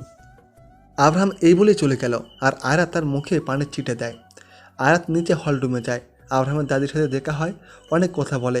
তারপর একটা সময় পর আব্রাহাম আয়াতকে তার বাসায় দিয়ে আসে। আয়াতের পা এখন অনেকটাই ভালো, আসলে পুরোপুরি ভালো। আয়াত বসেছিল, তখনই হঠাৎ ইকবালের ফোন আসে। হ্যালো চাচু। কিরে মা, তুইও কি কিছু করেছিস নাকি? মানে ও যে অন্তদের সাথে? ইকবালের কথা শুনে আয়াত তার দাঁত দিয়ে জিভ কাটে, হস কচিয়ে যায়। কি যে বলো না চাচু, আমি আবার কি করতে যাব? কিছুই না। কিছুই করিনি আমি। কেন, কি হয়েছে? না মানে ওরা বলল জীবন পিয়া, তাই তোকে বিয়ে করবে না। কিরে কিছু বল। হ্যাঁ হ্যাঁ, আরে চাচ্ছু বাদ দাও তো। অমন একটা গেছে, আরও অনেক আসবে, বাদ দাও ওইসব। চাচি কোথায়, রনিত কোথায়? হ্যাঁ আছে ওরা। আর শোন, আমরা আগামীকাল এসে পড়ব। আচ্ছা। আয়রাত তার চাচুর সাথে আরও বেশ সময় কথা বলে ফোন কেটে দেয়। বিকেলের দিকে আয়রাতের কাছে আবার আব্রাহামের ফোন। হ্যালো। বেবি গার্ল, বলুন, শুনছি। শুনো, জলদি করে তোমার ভার্সিটির পাশের এই ক্যাফেটাতে এসে পড়ো। কিন্তু কেন বলুন তো? আরে অনেক জরুরি কাজ আছে, তুমি এসো। আর হ্যাঁ, দিয়াকেও নিয়ে এসো কিন্তু। দিয়া? কিন্তু ও কেন? আরে বাবা, বললাম তো কাজ আছে, তুমি আর দিয়া এসে পড়ো। ওকে ফাইন, আসছি। Come fast, I am waiting. Ayrat phone কেটে দেয়। তার কিছু সময় পর দিয়াকে নিয়ে চলে যায় ক্যাফেতে। এই শোনো না, প্রতিদিন ভালোবাসার নতুন নতুন গল্প পেতে ও শুনতে চাইলে আমাদের আলোর ডায়েরি চ্যানেলটি সাবস্ক্রাইব করে পাশে থাকা বেল আইকনটি বাজিয়ে দিও, কেমন? আব্রাহাম যে আয়রাতকে কেন ডেকেছে তা আয়রাত নিজেও জানে না। এখন শুধু সে দিয়াকে নিয়ে রিক্সা করে যাচ্ছে। আচ্ছা, আমরা কোথায় যাচ্ছি? ক্যাফেতে। কেন? আব্রাহাম যেতে বলেছে। কেন? আমিও জানি না। কেন? এই কিন্নুর বাচ্চা, চুপ থাক, নইলে রিক্সা থেকে ধাক্কা মাইরা ফালাই দেবো কইলাম। একটা সময় দিয়ার আয়রাত ক্যাফের সামনে এসে পড়লো। রিক্সা থেকে নেমেই আয়রাত দেখে ক্যাব থেকে কিছুটা দূরে দাঁড়িয়ে আব্রাহাম ফোনে কথা বলছে। আয়রাত দিয়াকে ভেতরে যেতে বলে আয়রাত নিজেই আব্রাহামের কাছে চলে যায়। আয়রাত আব্রাহামের পেছনে দাঁড়িয়েছিল, ভেবেছিল আব্রাহামকে ভূ করে চমকে দেবে। আয়রাত যেই না ভূ করতে যাবে তখনই সাথে সাথেই আব্রাহাম তার বাম হাত দিয়ে আয়রাতের কোমরে ধরে দেয় এক টান। আয়রাত সোজা আব্রাহামের বুকে এসে পড়ে। আব্রাহাম তার কানে এক হাত দিয়ে ফোন ধরে এক ভুরু উঁচু করে আয়রাতের দিকে তাকিয়ে আসে। আয়রাত যেন বোকা বনে গেল। তার ভাবনার চিন্তাতে এক বালতি পানি ফেলে দিয়েছে আব্রাহাম। কি জানেমান, কি ভেবেছ চমকে দিবে? না, তুমি যখন দিয়াকে নিয়ে রিক্সা থেকে নামছিলে তখনই আমি তোমাকে দেখেছি। এইটা কোন কথা?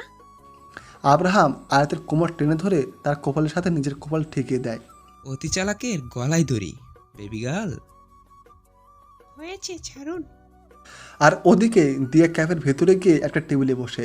ক্যাফেতে তেমন কোনো মানুষজন নেই, নিরিবিলি বলা যায়। আর দিয়া যেই টেবিলটাতে বসেছে সেটা মোটামুটি বড় সড়ো একটা টেবিল। দিয়ার টেবিলে বসে বসে ফোন ঘাটছিল। তখনই একজন লম্বা চড়া ছেলে দিয়ার সামনে দাঁড়ায়। দিয়া মাথা তুলে সামনে তাকায়। কিছু বলবেন? জি, এটা আমার বুক করা টেবিল, সো বাইরের কেউ অ্যালাউ নেই, আপনি উঠুন। প্রথমত এই একটা পাবলিক ক্যাফে, কোনো 5 স্টার হোটেল না যে বুক করবেন আপনি।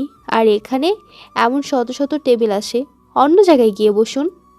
ও হ্যালো, এটা আমাদের টেবিল, আমরা অন্য কোথায় গিয়ে কেন বসবো? আপনি উঠুন।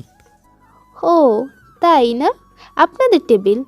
তা কোথাও কি আপনার নাম লেখা আছে নাকি? বাংলা কথা বুঝেন না আপনি? আমাকে এখান থেকে উঠতে বলছেন? উঠবো না। এই দেখুন, ভালোই ভালোই বলছি, উঠে পড়ুন, নয়তো। কি কি নয়তো কি? হ্যাঁ নয়তো কি? ভালো হবে না বলে দিচ্ছি। এই উঠবো না আমি, যা কি করবি কর। এই আপনি তো আচ্ছা ফাউল, তুই তরকারিতে নেমে এসেছেন। মারামারিতে নেমে আসতে পারি দেখবি, আর ফাউল হবে তোর বউ। বিয়ে করিনি আমি। এই বান্দর মুখকে কোন মেয়ে বিয়ে করবে?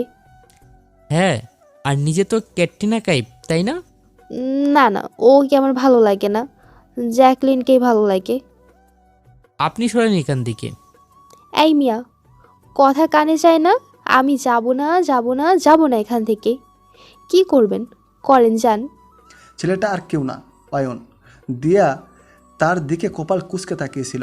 অয়ন নিজের চোখ থেকে সানগ্লাসটা খুলে দিয়ার দিকে তাকায়। দিয়ার বেশ রাগ উঠে গেল। সে এক ঝটকায় উঠে দাঁড়িয়ে পড়ে। অয়নেরও তো রাগ কম না, সে টেবিলের উপর পানি ফেলে দিল। দিয়ার মুখ হা হয়ে গেল। অয়ন যে এমন কিছু করবে সে ভাবেনি। দিয়া আর অয়নের মাঝে আবার লেগে যায় কুকুর বিড়ালের যুদ্ধ। একেবারে যা ইচ্ছে তাই একটা অবস্থা। ক্যাফেতে যারা যারা বসেছিল তারা মনে হয় বিনা পয়সায় ফ্রিতে মুভি দেখছে। ঝগড়া খুব বাজেভাবে লেগে গেছে, এখন শুধু চুল টানাটানির অপেক্ষা। এরই মধ্যেই আয়রাত আর আব্রাহাম ক্যাবের ভেতরে আসে। ভেতরে এসেই আয়রাতের মুখ যেন হা হয়ে গেল, আর আব্রাহামের মাথার উপর দিয়ে সব যাচ্ছে। আব্রাহাম শুধু ড্যাব ড্যাব করে তাকিয়ে আছে, সামনে যুদ্ধ লেগেই আছে। আয়রাত অবাক হয়ে কপাল কুঁচকে আসে। আয়রাত দ্রুত আব্রাহামের দিকে তাকায়, দেখে যে আব্রাহাম কি আর ঝগড়া থামাবে, সে উল্টো মুখে হাত দিয়ে হাসছে। আয়রাত তার দিকে নিজেই রেগে গেল। আব্রাহাম, আপনি কিছু বলছেন না কেন? ওদের এইভাবে ঝগড়া করছে কেন? একটু আগেই না দিয়া ক্যাফেতে আসলো, এসেই ঝগড়া। হাসা বন্ধ করুন আর ওদের থামান। আরে দারুণ লাগছে ঝগড়া দেখতে, চুপচাপ দেখো তো। আপনি কি? হ্যাঁ, তোমার জামাই। ধর চাই। অবস্থা বেগতিক। অয়ন টেবিলের উপরে পানি ফেলে দিয়েছে আর দিয়ার সাথে পায়ে পা দিয়ে ঝগড়া চালিয়ে যাচ্ছে। দিয়াও কম না। হঠাৎ একটা ওয়েটার দিয়ার পাশ দিয়ে যাচ্ছিল। ওয়েটারের হাতে ট্রে ছিল আর তাতে কোল্ড কফি। দিয়া অয়নের উপর এত রাগ উঠেছে যে সে আর না পেরে ওয়েটারকে থামিয়ে তার হাতে থাকা ট্রে থেকে এক বড় কফির মগ নিয়ে সোজা অয়নের মাথার উপর ঢেলে দেয়। পরিস্থিতি এবার পুরোই খারাপ। অয়নের চুল মুখ সব একদম কফি কফি হয়ে গেছে, মাথার উপর দিয়ে কফি চুয়ে চুয়ে পড়ছে। দিয়া অয়নের এমন অবস্থা দেখে ফিক করে হেসে দেয়, আর অয়ন তো রাগে কাঁপছে। হাইরে দিয়ার বাচ্চা, এটা কি করলি? ও শিট। অয়ন দিয়ার দিকে তেড়ে যেতে ধরবে, তখনই আয়রাত আর আব্রাহাম দৌড়ে ওদের কাছে চলে যায়। আয়রাত দিয়াকে পেছন থেকে জড়িয়ে ধরে টানছে আর থামতে বলছে। আব্রাহাম অয়নকে আটকাচ্ছে, কিন্তু কেউ থামার নাম নেই। এভাবে আর থাকতে না পেরে আব্রাহাম চিল্লে ওঠে, প্লিজ স্টপ ইট হেয়ার।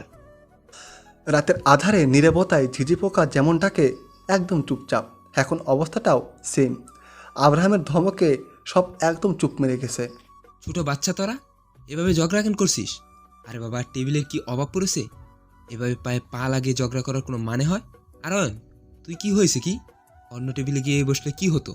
আর দিয়া, কি আর বলি তোমাকে, আয়রাতেরই তো বেস্টি লাগো। এই, আপনি কি ইনডিরেক্টলি আমাকে ঝগড়ুটে বলছেন? এই যে চুরের মনে মনেই জানা আছে। কি? আরে ঝগড়া থামাতে এসেছি, করতে নয়। অয়ন, তোকে বলেছিলাম না দিয়ার কথা? এই দিয়া। কি? এই? হ্যাঁ। অয়ন ভাইয়া, আপনি প্লিজ ফ্রেশ হয়ে আসুন। অয়ন দিয়ার দিকে একটা রাগী লুক দিয়ে এসে পড়ে। আব্রাহাম আয়রাত আর দিয়া অন্য টেবিলে গিয়ে বসে, আর আয়রাত আচ্ছা মতো দিয়াকে বকে দেয়। দিয়াও বুঝতে পারেনি যে অয়ন আব্রাহামের ফ্রেন্ড লাগে, তাও একদম জানে জিগার। প্রায় 20 মিনিট পর অয়ন ফ্রেশ হয়ে আসে। একদিকে দিয়া আর আয়রাত বসেছে, আর একদিকে আব্রাহাম আর অয়ন। এবার বলুন, আপনি কি জন্য ডেকেছেন? কেন ডেকেছি তা একটু পরেই এসে পড়বে। মানে? তখনই ক্যাফের ভেতরে আরশি আর রোহিত আসে। দিয়া তো আরশিকে দেখেই এক লাফ দিয়ে ওঠে। আরশি দিয়ার যে খালাতে বোন লাগে, আর আয়রাতও বেশ অবাক। দিয়া আরশিকে দৌড়ে গিয়ে জড়িয়ে ধরে, প্রায় কেঁদে দিয়েছে। ওই যে বিয়ের দিন গুম হয়েছিল, তারপর আজকে দেখেছে আরশিকে। আরশিও এসে আয়রাতকে জড়িয়ে ধরে। টেবিলের এক পাশে আরশি আয়রাত দিয়ে বসে আছে, আর রোহিত, আব্রাহাম, অয়ন এক পাশে। আচ্ছা, তো এই ছিল আপনার প্ল্যান, তাই না? হ্যাঁ। তো আরুষি বেবি, পালিয়ে বিয়ে করেছো, কেমন লাগলো? All credit goes to Abraham ভাই। হ্যাঁ, নাটের গুরু তো সেই।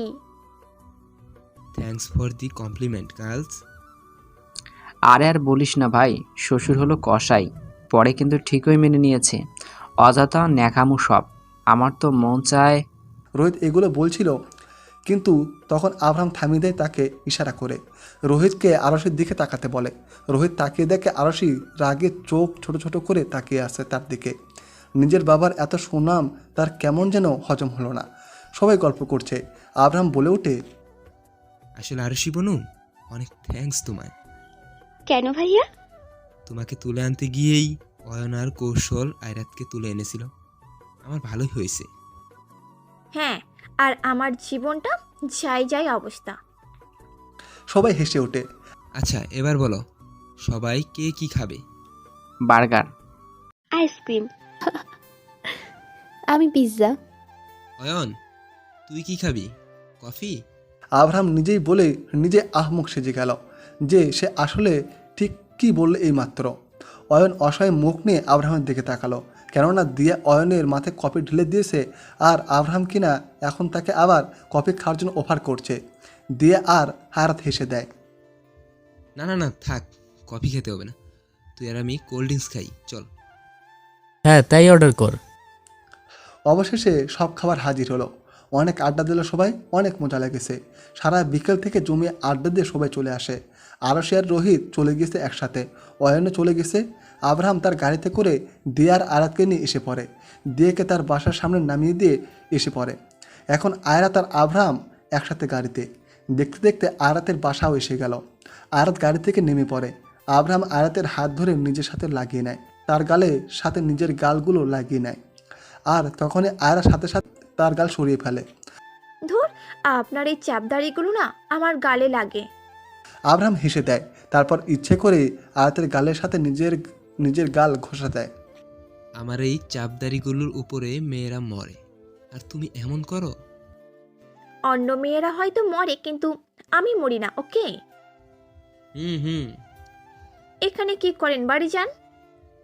যেতে তো ইচ্ছে করছে না। ঘোড়ার ডিম, বাড়ি যান। আর হ্যাঁ, অনেক অনেক ধন্যবাদ এমন সুন্দর একটা ইভিনিং গিফট করার জন্য। Most welcome baby girl. Abraham আয়াতকে বিদায় জানিয়ে এসে পড়ে। আয়াতও তার বাড়ির ভেতরে চলে যায়। আজ রাতে তার চাচা চাচি এসে পড়ার কথা। আব্রাহাম তার গাড়ি নিয়ে এসে পড়লেই বাইকে করে একজন আয়াতের বাড়ির সামনে আসে, মাথায় হেলমেট পরা। তার তীব্র চোখগুলো আয়াতের দিকে তাকায়, চোখগুলো কেমন লাল হয়ে গেছে, যেন খুব রেগে আসে।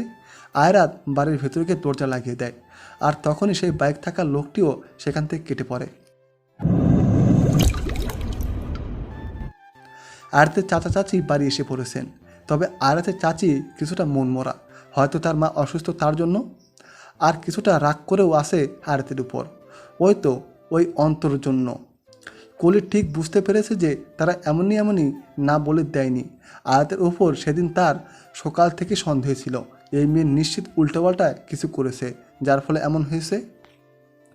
সকালবেলা হাতে এক গাদা ফাইল নিয়ে অফিসে যাওয়ার উদ্দেশ্যে দ্রুত নিচে নামছিল আয়রাত। তখনই তার চাচির কোরার ডাকে থেমে পড়ে।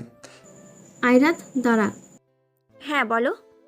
অন্তুর বাবা ফোন করেছিল, ওরা না বলে দিয়েছে। কেন বলতো? ওহো, ওই চাইন্দা বেড়া। আয়রাত সাথে সাথে দাঁত দিয়ে জিভ কাটে। মানে অন্তর বাবা? হ্যাঁ।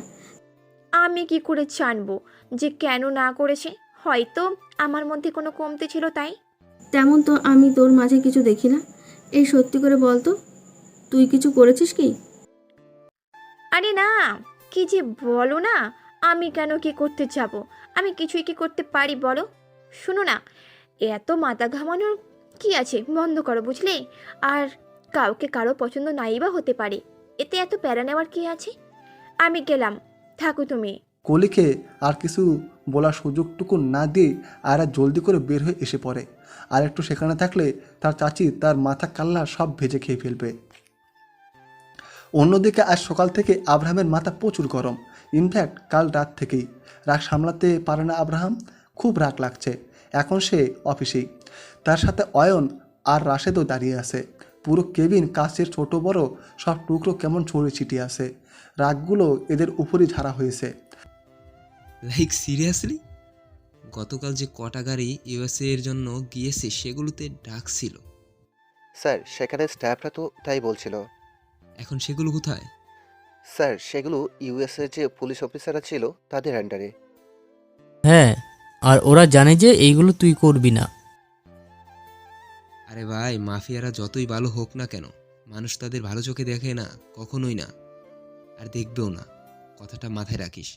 ওরা আমার এমন কেউ লাগে না যে আমার উপর তাদের এত বিশ্বাস বসা থাকবে। যাই হোক, আমাকে নিয়ে কোনো চিন্তাই নেই, কারণ কেউ মার একটা চুল অবধি বাঁকা করতে পারবে না। প্রশ্ন হচ্ছে, এটা যে ড্রাগসগুলো এলো কি করে? এই যে গাড়ির পেপারসগুলো, এগুলো চেক করতে পারিস। আব্রাহাম পেপারসগুলো নিয়ে নেয়, সেইগুলো খুব মনোযোগ দিয়ে দেখে, কিন্তু সেখানে কোনো কিছু পাওয়া যায়নি। স্যার, আমার মনে হয় না যে যেখানে থেকে গাড়িগুলো কেনা হয়েছে সেখানে কেউ এমন করবে, কারণ অবশ্যই সবার জীবন অনেক প্রিয়। না, সেখান থেকে কেউ কিছু করবেও না, চান্স নেই। ভিতরেও কেউ করেছে সব কিছু। কি বলিস? অয়ন, একটা প্রবাদ বাক্য আছে, ঘরের মুরগি ডাল বরাবর। অর্থাৎ আমি এখানে এদের যতই বেশি স্যালারি দিয়ে কাজ করাই না কেন, এদের কাছে তা কমই হবে। আমি যতই টাকা দেই না কেন, মানে আমি মুরগি দিলেও তাদের কাছে তা ডালই লাগবে। এর জন্য তাদের আরও টাকার দরকার, তাই এগুলো ইল্লেগাল কাজ করে বসে। আর জানিস তো, ক্ষতি সব সময় আমাদের আশেপাশের মানুষরাই করে, বেশি দূরে যেতে হয় না। তাহলে স্যার এখন গাড়িগুলো গত কয়েকদিন যাবৎ কে দেখাশোনা করছে, কে গাড়ির নেম প্লেটগুলো ঠিকঠাক করেছে, গাড়িগুলো বাইরে কে চালান করেছে, সব ডিটেলস চাই আমার। মনে রেখো, 6টা গাড়ি আর সবগুলোতেই ডাক্স। এটা কিন্তু কম বড় কথা না। জি স্যার। রাশেদ আর অয়ন কেবিন থেকে বের হয়ে পড়ে। আব্রাহামের মাথা পুরো হ্যাং মেরে আসে। সে গিয়ে কাচের দেয়ালে এক হাত রেখে বাইরের দিকে তাকিয়ে রইল। তার কিছুক্ষণ পর আব্রাহাম খেয়াল করলো একটা মাঝবয়সী লোক অফিসের ভেতরে ঢুকলো। আব্রাহাম একে ভালো করে চিনে না, কেমন যেন খটকা লাগলো তার কাছে। তখনই বাইরে কেবিনের নক। স্যার, আসবো? কামেন। স্যার, এই দেখুন, এখানে প্রত্যেকটা গাড়ি রেট বেশি নেওয়া হয়েছে। What do you mean? মানে এটি গাড়ির দাম তার আসল দামের থেকে 7 লক্ষ টাকা বেশি নেওয়া হয়েছে। হ্যাঁ, নেওয়া তো হবেই, গাড়িতে ডাক্স যে ছিল। রাশেদ আব্রাহামের সাথে কথা বলছিল। তখনই আব্রাহাম খেয়াল করে যে সেই অচেনা লোকটি 4 নম্বর কেবিনের দিকে গেল। তাহলে স্যার? লিসেন টু মি, তুমি এখন বাইরে যাও আর অয়নকে আমার কেবিনে পাঠাও। আর হ্যাঁ, খেয়াল রাখবে এই ডাক্সের ব্যাপারটা যেন কোনোভাবেই লিক না হয়, ওকে? জি স্যার। আর এই 4 নম্বর কেবিনে কে থাকে? স্যার, জাফর নামে একজন এমপ্লয়ার থাকে, জাফর আহমেদ।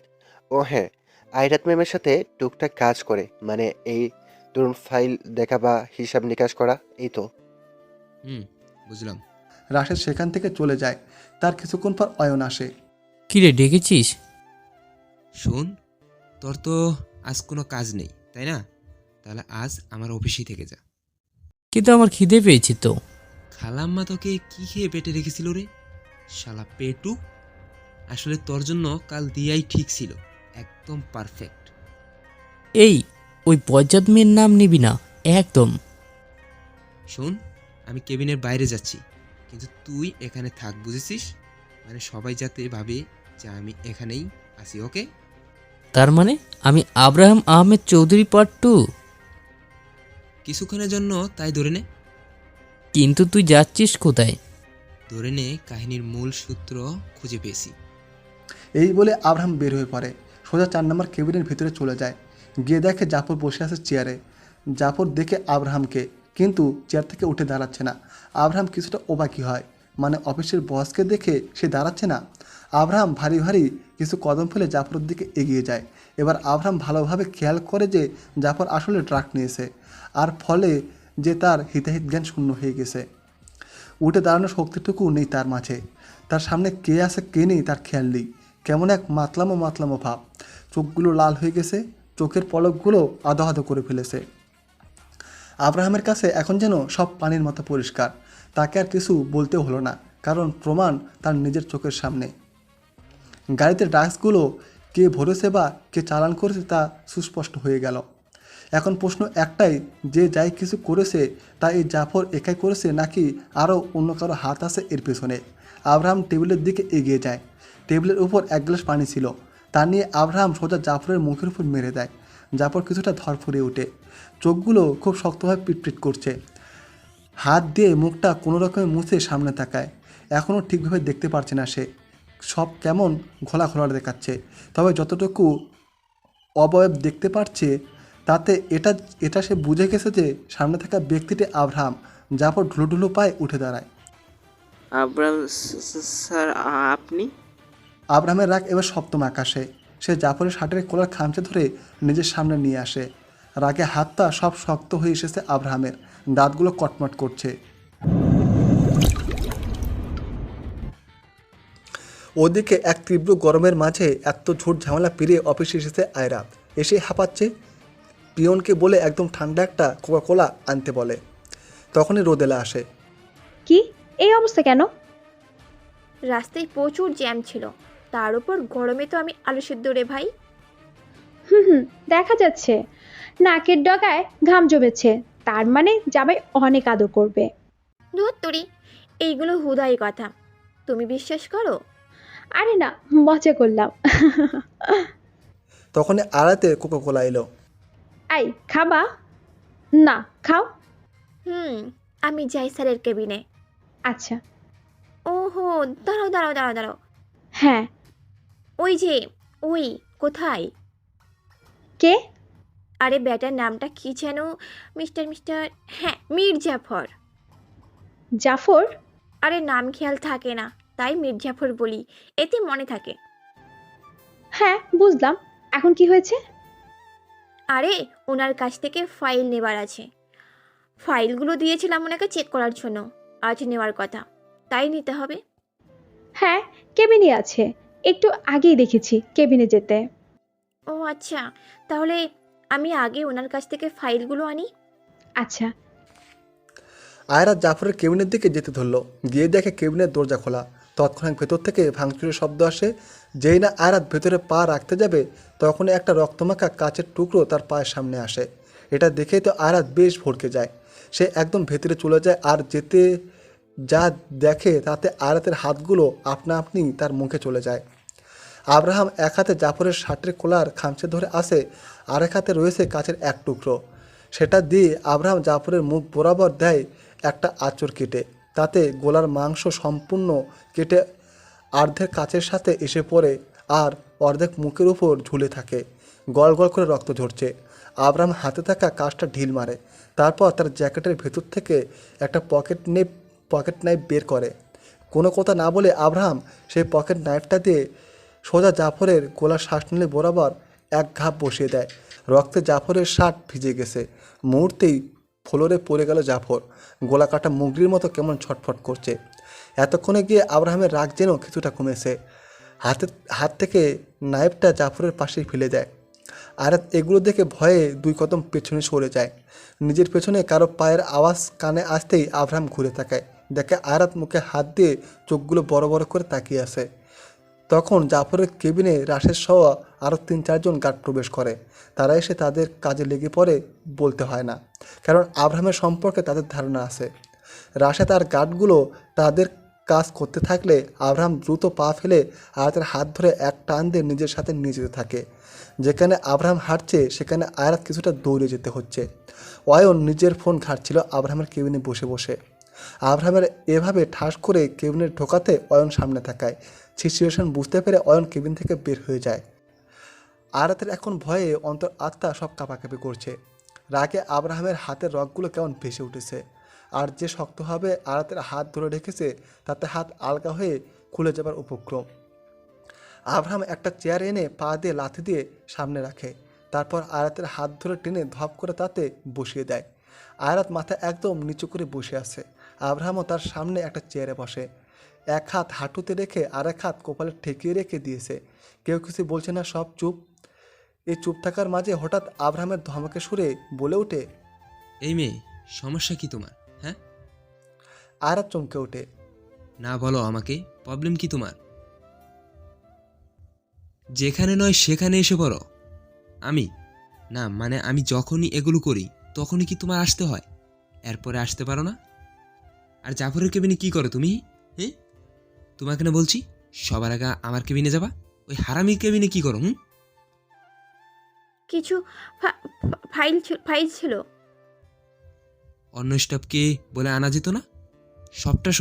সবটা সময় যখনই আমি এমন কোনো কাজ করব, কে তখনই সেখানে তুমি হাজির। এবার আড়াতে রাগ হতে থাকে। তাহলে আমাকে বলে দিন যে কখন কখন আপনি এসব খুন খারাপই করবেন, তাহলে তখন আমি আপনার এই অফিসের ধারে কাছেও থাকবো না। এতে আপনার সুবিধা হবে, আমারও হবে। ফাজলামি করো। আমার এত শখ নেই। আব্রাহাম, আপনি কবে নর্মাল হবেন বলুন তো? Hey, what do you mean by that? Am I abnormal? না, তা বলিনি আমি। এই যে এত বেশি মাস্টার মাইন্ড সে অ্যাবনর্মাল কিভাবে হয়? জাফরকে যে মারলাম তাই দেখলে, কেন মারলাম তা দেখলে না? যাই করুক, ও আপনি পুলিশে দিতেন। খুন করা কি কোনো সমস্যার সমাধান না?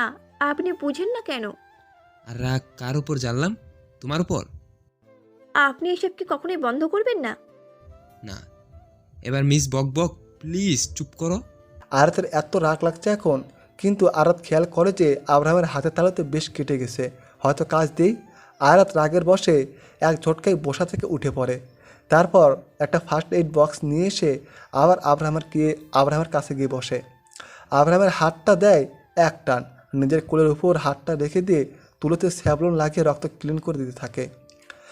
আরাত রাগের চোটে জোরে জোরেই ক্লিন করছে আর স্যাবলন বেশি করে দিচ্ছে, যেন আব্রাহামের হাতে বেশ জ্বালাপোড়া করে।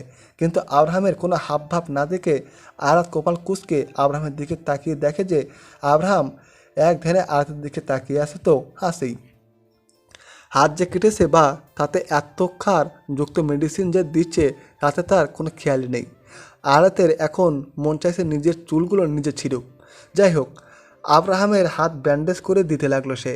আব্রাহাম বুঝতে পারছে যে তার জন্য আরাতের মনে একদিকে রাগও হচ্ছে আর একদিকে চিন্তা হচ্ছে। এর জন্য সে রাগের বশে তার হাত ব্যান্ডেজ করে দিচ্ছে। আরাতের এমন কনফিউজওয়ালা চেহারা দেখে আব্রাহাম মুচকে হাসে অগোচরেই। ব্যান্ডেজ শেষ হলে আরাত ফার্স্ট এইড বক্সটা ঠাস করে টেবিলের উপর রেখে আব্রাহামের দিকে একটা ছোটোখাটো রাগি লুক দিয়ে এসে পড়ে। আরাতের যেতে আব্রাহাম কিছুটা শব্দ করে হেসে দেয়। তারপর ফোন করে কাকে যেন কি অর্ডার দেয় আব্রাহাম। আরাতের চাচি বাসায় কাজ করছিল, হঠাৎ করে বাড়ির কলিং বেলে চাপ পড়ে। কলি নিজের কপালে ঘামগুলো মুছে গিয়ে দরজা খুলে দেয়। দরজা খুলে দিতেই দেখে একজন ব্যক্তি দাঁড়িয়ে আছে, দেখতে বেশ হাইফাই রয়েছে, তবে তাকে চিনে না কলি। আর মনে হয় যে এর আগে তাকে কখনো দেখেছিল। ব্যক্তিটি কলিকে সালাম দিলে কলি সালামের প্রতি উত্তর দেয়।